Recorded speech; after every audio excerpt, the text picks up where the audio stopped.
In tree plantations here in Malaysia, they normally use fast-growing exotic species like acacia and eucalyptus that have the plantations have rotation periods of 5 to 8 years and are intensively managed.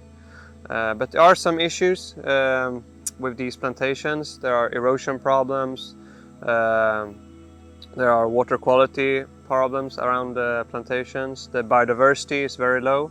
So one alternative would be to use native species. So I've looked at some characteristics of these trees and look at which of these characteristics are tied to financial value.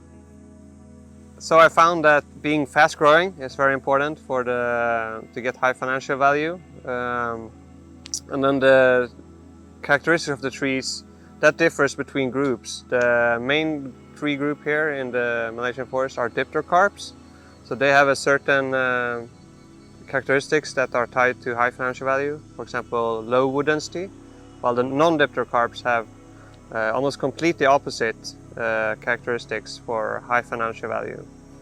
So this would be an alternative to these exotic tree plantations, restoration projects like this, or maybe something more similar to regular plantations but with native species.